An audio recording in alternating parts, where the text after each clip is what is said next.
तो आइए सुनते हैं मुंशी प्रेमचंद की कहानियों का संग्रह मानसरोवर भाग 6 की और एक कहानी जिसका नाम है जुगनू की चमक। पंजाब के सिंह राजा रणजीत सिंह संसार से चल चुके थे और राज्य के वे प्रतिष्ठित पुरुष जिनके द्वारा उनका उत्तम प्रबंध चल रहा था, परस्पर के द्वेष और अनबन के कारण मर मिटे थे। राजा रणजीत सिंह का बनाया हुआ सुंदर किंतु खोखला भवन अब नष्ट हो चुका था। कुंवर दिलीप सिंह अब इंग्लैंड में थे और रानी चंद्र कुंवरी चुनार के दुर्ग में। रानी चंद्र कुंवरी ने विनष्ट होते हुए राज्य को बहुत संभालना चाहा, किंतु शासन प्रणाली ना जानती थी और कूटनीति ईर्ष्या की आग भड़काने के सिवा और क्या करती। रात के 12 बज चुके थे। रानी चंद्र कुंवरी अपने निवास भवन के ऊपर छत पर खड़ी गंगा की ओर देख रही थी और सोचती थी, लहरें क्यों इस प्रकार स्वतंत्र हैं।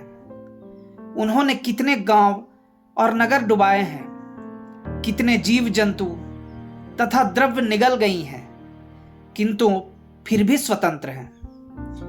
कोई उन्हें बंद नहीं करता, इसलिए ना कि वे बंद नहीं रह सकती, वे गरजेंगी, बल खाएंगी और बांध के ऊपर चढ़कर उसे नष्ट कर देंगी, अपने जोर से उसे बहा ले जाएंगी। यह सोचते विचारते रानी गादी पर लेट गई। उसकी आंखों के सामने पूर्वावस्था की स्मृतियां मनोहर स्वप्न की भांति आने लगी। कभी उसकी भौं की मरोड़ तलवार से भी अधिक तीव्र थी और उसकी मुस्कुराहट वसंत की सुगंधित समीर से भी अधिक प्राण पोषक। किंतु हाय, अब इनकी शक्ति हीनावस्था को पहुंची गई। रोए तो अपने को सुनाने के लिए, हंसे तो अपने को बहलाने के लिए। यदि बिगड़े तो किसी का क्या बिगाड़ सकती है और प्रसन्न हो तो किसी का क्या बना सकती है। रानी और बांदी में कितना अंतर है। रानी की आंखों से आंसू की बूंदें झरने लगी, जो कभी विष से अधिक प्राणनाशक और अमृत से अधिक अनमोल थी। वह इसी भांति अकेली निराश कितनी बार रोई, जबकि आकाश के तारों के सिवा और कोई देखने वाला न था। इसी प्रकार रोते रोते रानी की आंखें लग गई। उसका प्यारा कलेजे का टुकड़ा कुंवर दिलीप सिंह, जिसमें उसके प्राण बसते थे, उदास मुख आकर खड़ा हो गया, जैसे गाय दिन भर जंगलों में रहने के पश्चात संध्या को घर आती है और अपने बछड़े को देखते ही प्रेम और उमंग से मतवाली होकर स्तनों में दूध भरे पूंछ उठाए दौड़ती है। उसी भांति चंद्र कुंवरी अपने दोनों हाथ फैलाए अपने प्यारे कुंवर को छाती से लपटाने के लिए दौड़ी, परंतु आंखें खुल गई और जीवन की आशाओं की भांति वह स्वप्न विनिष्ट हो गया। रानी ने गंगा की ओर देखा और कहा, मुझे भी अपने साथ लेती चलो। इसके बाद रानी तुरंत छत से उतरी। कमरे में एक लालटेन जल रही थी। उसके उजाले में उसने एक मैली साड़ी पहनी, गहने उतार दिए, रत्नों के एक छोटे से बक्स को और एक तीव्र कटार को कमर में रखा। जिस समय वह बाहर निकली, नैराश्यपूर्ण साहस की मूर्ति थी। संतरी ने पुकारा, कौन? रानी ने उत्तर दिया, मैं हूं झंगी। कहां जाती है? गंगा जल लाऊंगी। सुराही टूट गई है, रानी जी पानी मांग रही है। संतरी कुछ समीप आकर बोला, चल मैं भी तेरे साथ चलता हूं, जरा रुक जा। झंगी बोली, मेरे साथ मत आओ, रानी कोठे पर हैं, देख लेंगी। संतरी को धोखा देकर चंद्र कुंवरी गुप्त द्वार से होती हुई, अंधेरे में कांटों से उलझती, चट्टानों से टकराती गंगा के किनारे पर जा पहुंची। रात आधी से अधिक जा चुकी थी। गंगा जी में संतोषदायिनी शांति विराज रही थी। तरंगे तारों को गोद में लिए सो रही थी। चारों ओर सन्नाटा था। रानी नदी के किनारे किनारे चली जाती थी और मुड़ मुड़ कर पीछे देखती थी। एकाएक एक डोंगी खूंटे से बंधी हुई दिखाई पड़ी।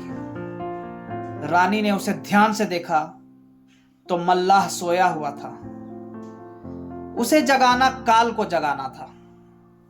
वह तुरंत रस्सी खोलकर नाव पर सवार हो गई। नाव धीरे धीरे धार के सहारे चलने लगी, शोक और अंधकार में स्वप्न की भांति जो ध्यान की तरंगों के साथ बहा चला जाता हो। नाव के हिलने से मल्लाह चौंक कर उठ बैठा। आंखें मलते मलते उसने सामने देखा तो पटरे पर एक स्त्री हाथ में डांड लिए बैठी है। घबरा कर पूछा, तै कौन है रे? नाव कहां लिए जाती है? रानी हंस पड़ी। भय के अंत को साहस कहते हैं। बोली, सच बताऊं या झूठ? मल्लाह कुछ भयभीत सा होकर बोला, सच बताया जाए। रानी बोली, अच्छा तो सुनो। मैं लाहौर की रानी चंद्र कुंवरी हूं। इसी किले में कैद थी। आज भागी जाती हूं। मुझे जल्दी बनारस पहुंचा दे। तुझे निहाल कर दूंगी और शरारत करेगा तो देख कटार से सिर काट दूंगी। सवेरा होने से पहले मुझे बनारस पहुंचना चाहिए। यह धमकी काम कर गई। मल्लाह ने विनती भाव से अपना कंबल बिछा दिया और तेजी से डांड चलाने लगा। किनारे के वृक्ष और ऊपर जगमगाते हुए तारे साथ साथ दौड़ने लगे। प्रातःकाल चुनार के दुर्ग में प्रत्येक मनुष्य अचंभित और व्याकुल था। संतरी, चौकीदार और लौंडिया सब सिर नीचे किए दुर्ग के स्वामी के सामने उपस्थित थे। अन्वेषण हो रहा था परंतु कुछ पता न चलता था। उधर रानी बनारस पहुंची परंतु वहां पहले से ही पुलिस और सेना का जाल बिछा हुआ था। नगर के नाके बंद थे। रानी का पता लगाने वाले के लिए एक बहुमूल्य पारितोषिक की सूचना दी गई थी। बंदी गृह से निकलकर रानी को ज्ञात हो गया कि वह और दृढ़ कारागार में है। दुर्ग में प्रत्येक मनुष्य उसका आज्ञाकारी था। दुर्ग का स्वामी भी उसे सम्मान की दृष्टि से देखता था, किंतु आज स्वतंत्र होकर भी उसके ओंठ बंद थे।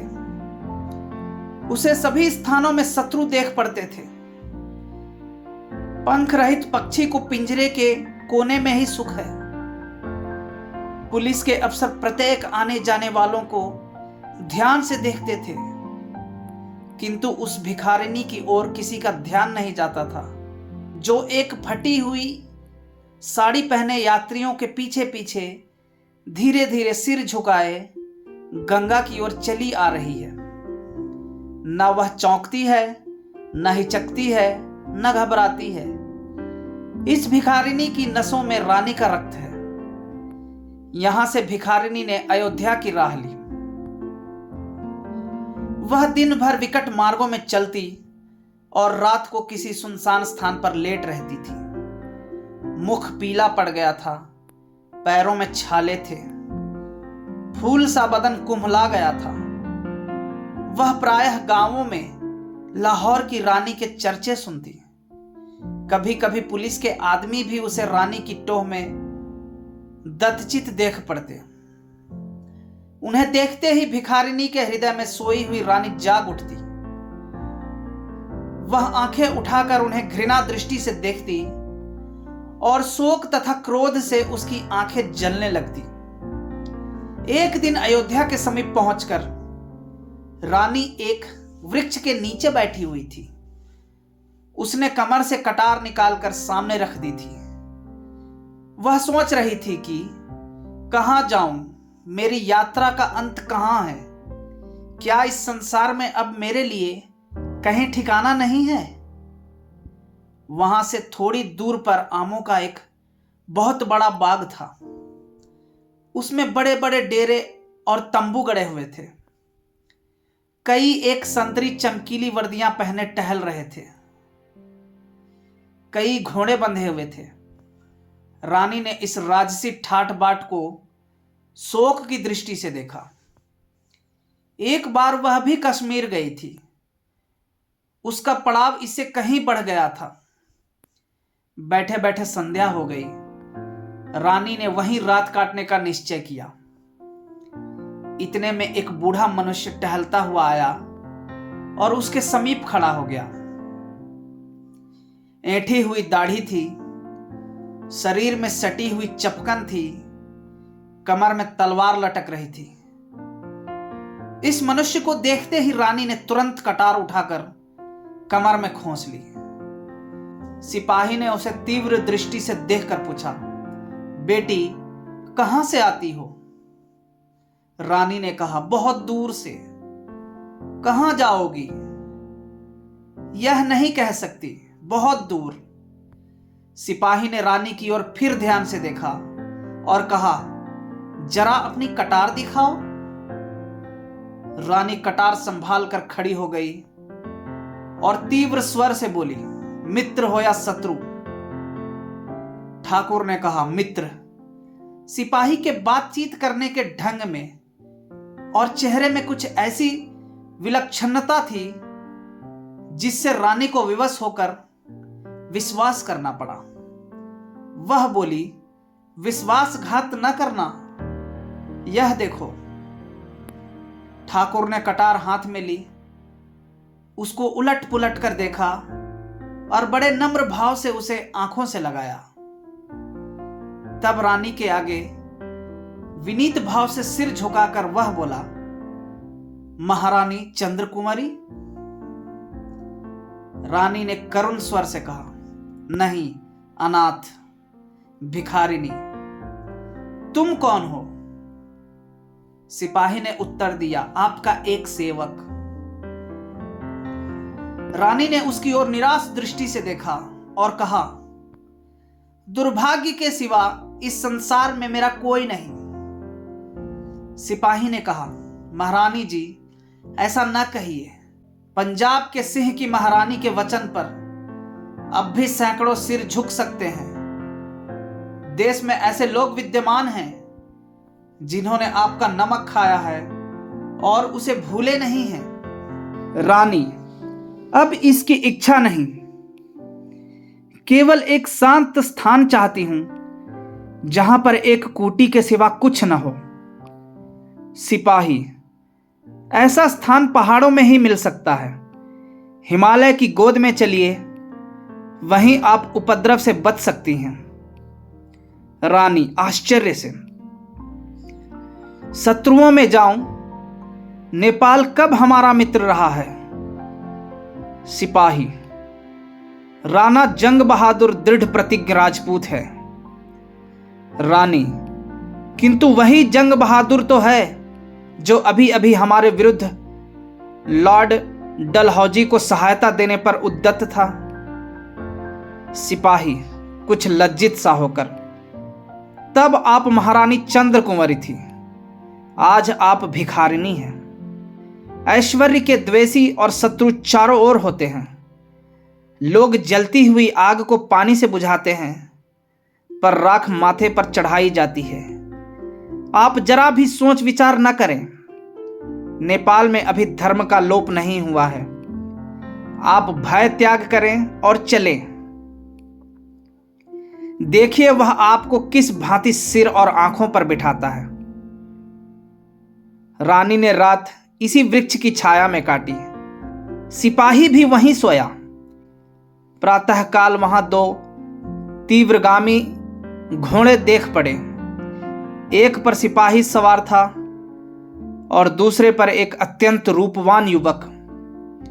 यह रानी चंद्र कुंवरी थी जो अपने रक्षा स्थान की खोज में नेपाल जाती थी। कुछ देर पीछे रानी ने पूछा, यह पड़ाव किसका है?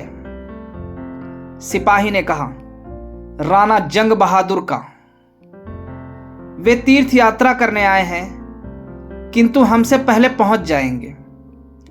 रानी, तुमने उनसे मुझे यहीं क्यों ना मिला दिया? उनका हार्दिक भाव प्रकट हो जाता। सिपाही, यहां उनसे मिलना असंभव था। आप जासूसों की दृष्टि से न बच सकती। उस समय यात्रा करना प्राण को अर्पण कर देना था। दोनों यात्रियों को अनेक बार डाकुओं का सामना करना पड़ा। उस समय रानी की वीरता, उसका युद्ध कौशल तथा फुर्ती देखकर बूढ़ा सिपाही दांतों तले उंगली दबाता था। कभी उनकी तरह तलवार काम कर जाती और कभी घोड़े की तेज चाल। यात्रा बड़ी लंबी थी। जेठ का महीना मार्ग में ही समाप्त हो गया। वर्षा ऋतु आई। आकाश में मेघमाला छाने लगी। सूखी नदियां उतरा चली। पहाड़ी नाले गरजने लगे। न नदियों में नाव, न नालों पर घाट, किंतु घोड़े सधे हुए थे। स्वयं पानी में उतर जाते और डूबते उतारते, बहते, भंवर खाते पार पहुंच जाते। एक बार बिच्छू ने कछुए की पीठ पर नदी की यात्रा की थी। यह यात्रा उससे कम भयानक न थी। कहीं ऊंचे ऊंचे साखू और महुए के जंगल थे और कहीं हरे भरे जामुन के वन। उनकी गोद में हाथियों और हिरणों के झुंड किलोले कर रहे थे। धान की क्यारियां पानी से भरी हुई थी। किसानों की स्त्रियां धान रोपती थी और सुहावने गीत गाती थी। कहीं उन मनोहारी ध्वनियों के बीच में खेत की मेड़ों पर छाते की छाया में बैठे हुए जमींदारों के कठोर शब्द सुनाई देते थे। इसी प्रकार यात्रा के कष्ट सहते, अनेकानेक विचित्र दृश्य देखते दोनों यात्री तराई पार करके नेपाल की भूमि में प्रविष्ट हुए। प्रातःकाल का सुहावना समय था। नेपाल के महाराज सुरेंद्र विक्रम सिंह का दरबार सजा हुआ। राज्य के प्रतिष्ठित मंत्री अपने अपने स्थान पर बैठे हुए थे। नेपाल ने एक बड़ी लड़ाई के पश्चात तिब्बत पर विजय पाई थी। इस समय संधि की शर्तों पर विवाद छिड़ा था। कोई युद्ध व्यय का इच्छुक था, कोई राज्य विस्तार का, कोई महाशय वार्षिक कर पर जोर दे रहे थे। केवल राणा जंग बहादुर के आने की देर थी। वे कई महीनों के देशाटन के पश्चात आज ही रात को लौटे थे और यह प्रसंग जो उन्हीं के आगमन की प्रतीक्षा कर रहा था, अब मंत्री सभा में उपस्थित किया गया था। तिब्बत के यात्री आशा और भय की दशा में प्रधानमंत्री के मुख से अंतिम निर्णय सुनने को उत्सुक हो रहे थे। नियत समय पर चौबदार ने राणा के आगमन की सूचना दी। दरबार के लोग उन्हें सम्मान देने के लिए खड़े हो गए। महाराज को प्रणाम करने के पश्चात वे अपने सुसज्जित आसन पर बैठ गए। महाराजा ने कहा, राणा जी, आप संधि के लिए कौन प्रस्ताव करना चाहते थे? राणा ने नम्र भाव से कहा, मेरी अल्प बुद्धि में तो इस समय कठोरता का व्यवहार करना अनुचित है। शोकाकुल शत्रु के साथ दयालुता का आचरण करना सर्वदा हमारा उद्देश्य रहा है। क्या इस अवसर पर स्वार्थ के मोह में हम अपने बहुमूल्य उद्देश्य को भूल जाएंगे? हम ऐसी संधि चाहते हैं जो हमारे हृदय को एक कर दे। यदि तिब्बत का दरबार हमें व्यापारिक सुविधाएं प्रदान करने को कटिबद्ध हो तो हम संधि करने के लिए सर्वथा उद्यत हैं। मंत्रिमंडल में विवाद आरंभ हुआ। सबकी सम्मति इस दयालुता के अनुसार न थी, किंतु महाराज ने राणा का समर्थन किया। यद्यपि अधिकांश सदस्यों को शत्रु के साथ ऐसी नरमी पसंद न थी, तथापि महाराज के विपक्ष में बोलने का किसी को साहस न हुआ। यात्रियों के चले जाने के पश्चात राणा जंग बहादुर ने खड़े होकर कहा, सभा में उपस्थित सज्जनों, आज नेपाल के इतिहास में एक नई घटना होने वाली है, जिसे मैं आपकी जातीय नीतिमता की परीक्षा समझता हूं। इसमें सफल होना आपके ही कर्तव्य पर निर्भर है। आज राज्यसभा में आते समय मुझे यह आवेदन पत्र मिला है, जिसे मैं आप सज्जनों की सेवा में उपस्थित करता हूं। निवेदक ने तुलसीदास की यह चौपाई लिख दी है, आपतकाल परखिए चारी, धीरज धर्म मित्र अरुणारी। महाराज ने पूछा, यह पत्र किसने भेजा है? एक भिखारिनी ने। भिखारिनी कौन है? महारानी चंद्र कुंवरी। कड़बड़ खत्री ने आश्चर्य से पूछा, जो हमारी मित्र अंग्रेजी सरकार के विरुद्ध होकर भाग आई है। राणा जंग बहादुर ने लज्जित होकर कहा, जी हां, यद्यपि हम इसी विचार को दूसरे शब्दों में प्रकट कर सकते हैं। कड़बड़ खत्री, अंग्रेजों से हमारी मित्रता है और मित्र के शत्रु की सहायता करना मित्रता की नीति के विरुद्ध है। जनरल शमशेर बहादुर, ऐसी दशा में इस बात का भय है कि अंग्रेजी सरकार से हमारे संबंध टूट न जाए। राजकुमार रणवीर सिंह, हम यह मानते हैं कि अतिथि सत्कार हमारा धर्म है, किंतु उसी समय तक जब तक कि हमारे मित्रों को हमारी ओर से शंका करने का अवसर न मिले। इस प्रसंग पर यहां तक मतभेद तथा वाद विवाद हुआ कि एक शोर सा मच गया और कई प्रधान यह कहते हुए सुनाई दिए कि महारानी का इस समय आना देश के लिए कदापि मंगलकारी नहीं हो सकता। तब राणा जंग बहादुर उठे। उनका मुख लाल हो गया था। उनका सद्विचार क्रोध पर अधिकार जमाने के लिए व्यर्थ प्रयत्न कर रहा था। वे बोले, भाइयों, यदि इस समय मेरी बातें आप लोगों को अत्यंत कड़ी जान पड़े तो मुझे क्षमा कीजिएगा, क्योंकि अब मुझ में अधिक श्रवण करने की शक्ति नहीं है। अपनी जातीय साहसहीनता का यह लज्जाजनक दृश्य अब मुझसे नहीं देखा जाता।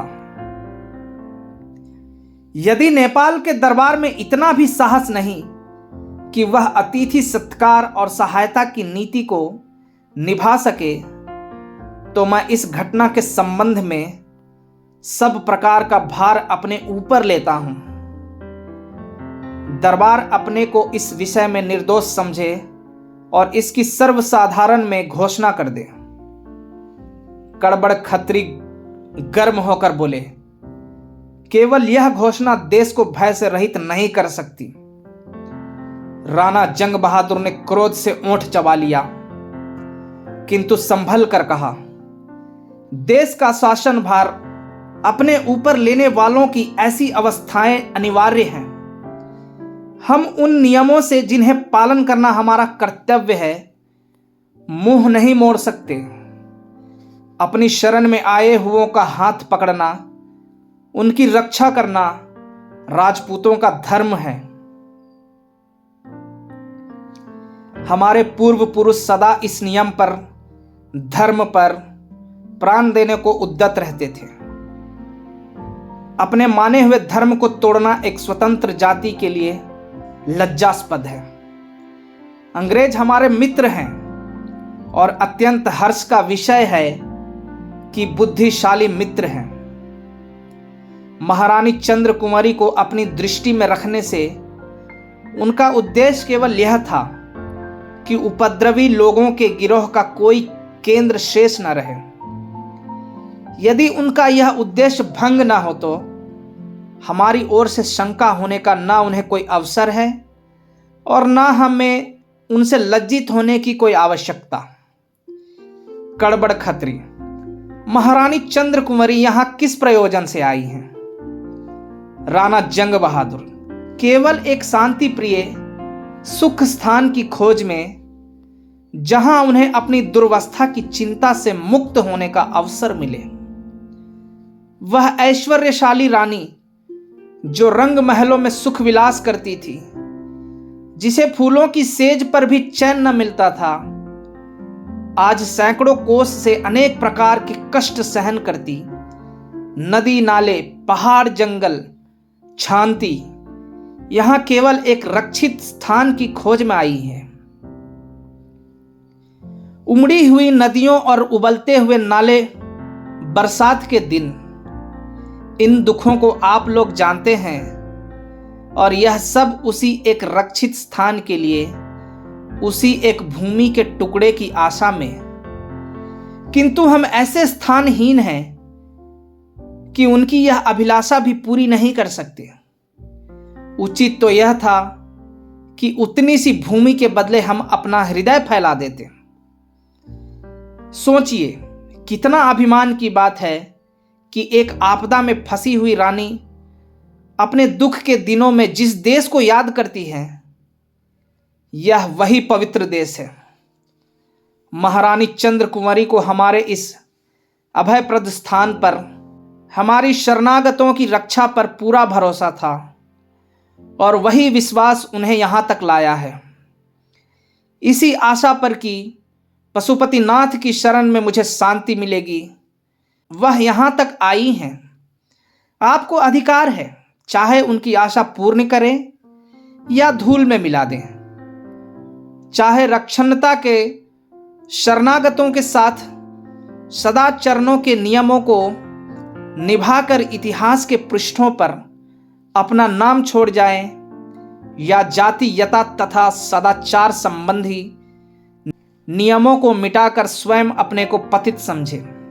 मुझे विश्वास नहीं है कि यहां एक भी मनुष्य ऐसा निर्भिमान है कि जो इस अवसर पर शरणागत पालन धर्म को विस्तृत करके अपना सिर ऊंचा कर सके। अब मैं आपके अंतिम निपटारे की प्रतीक्षा करता हूं। कहिए, आप अपनी जाति और देश का नाम उज्जवल करेंगे या सर्वदा के लिए अपने माथे पर अपयश का टीका लगाएंगे? राजकुमार ने उमंग से कहा, हम महारानी के चरणों तले आंखें बिछाएंगे। कप्तान विक्रम सिंह बोले, हम राजपूत हैं और अपने धर्म का निर्वाह करेंगे। जनरल बनवीर सिंह, हम उनको ऐसी धूम से लाएंगे कि संसार चकित हो जाएगा। राणा जंग बहादुर ने कहा, मैं अपने मित्र कड़बड़ खत्री के मुख से उसका फैसला सुनना चाहता हूं। कड़बड़ खत्री एक प्रभावशाली पुरुष थे और मंत्रिमंडल में वे राणा जंग बहादुर के विरुद्ध मंडली के प्रधान थे।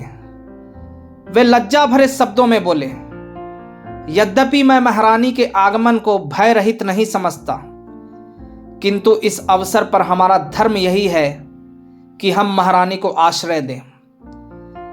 धर्म से मुंह मोड़ना किसी जाति के लिए मान का कारण नहीं हो सकता। कई ध्वनियों ने उमंग भरे शब्दों में इस प्रसंग का समर्थन किया। महाराजा सुरेंद्र विक्रम सिंह, इस निपटारे पर बधाई देता हूं। तुमने जाति का नाम रख लिया। पशुपति इस उत्तम कार्य में तुम्हारी सहायता करें। सभा विसर्जित हुई। दुर्ग से तोपें छूटने लगी। नगर भर में खबर गूंज उठी कि पंजाब की रानी चंद्र कुंवरी का शुभागमन हुआ है। जनरल रणवीर सिंह और जनरल रणधीर सिंह बहादुर 50,000 सेना के साथ महारानी की अगवानी के लिए चले। अतिथि भवन की सजावट होने लगी। बाजार अनेक भांति की उत्तम सामग्रियों से सज गए। ऐश्वर्य की प्रतिष्ठा व सम्मान सब कहीं होता है, किंतु किसी ने भिखारिनी का ऐसा सम्मान देखा है? सेनाएं बैंड बजाती और पताका फहराती हुई एक उमड़ी नदी की भांति जाती थी। सारे नगर में आनंद ही आनंद था। दोनों ओर सुंदर वस्त्रभूषणों से सजे दर्शकों का समूह खड़ा था। सेना के कमांडर आगे आगे घोड़ों पर सवार थे। सबके आगे राणा जंग बहादुर जातीय अभिमान के मद में लीन अपने सुवर्ण खचित हौदे में बैठे हुए थे। यह उदारता का एक पवित्र दृश्य था। धर्मशाला के द्वार पर यह जुलूस रुका। राणा हाथी से उतरे। महारानी चंद्रकुंवरी कोठरी से बाहर निकल आई। राणा ने झुककर वंदना की। रानी उनकी ओर आश्चर्य से देखने लगी। यह वही उनका मित्र बूढ़ा सिपाही था। आंखें भर आई, मुस्कुराई। खिले हुए फूल पर से ओस की बूंदें टपकी। रानी बोली, मेरे बूढ़े ठाकुर, मेरी नाव पार लगाने वाले, किस भांति तुम्हारा गुण गाऊं? राणा ने सिर झुकाकर कहा, आपके चरणारविंद से हमारे भाग्य उदय हो गए। नेपाल की राजसभा ने 25,000 रुपए से महारानी के लिए एक उत्तम भवन बनवा दिया और उनके लिए 10,000 रुपया मासिक नियत कर दिया।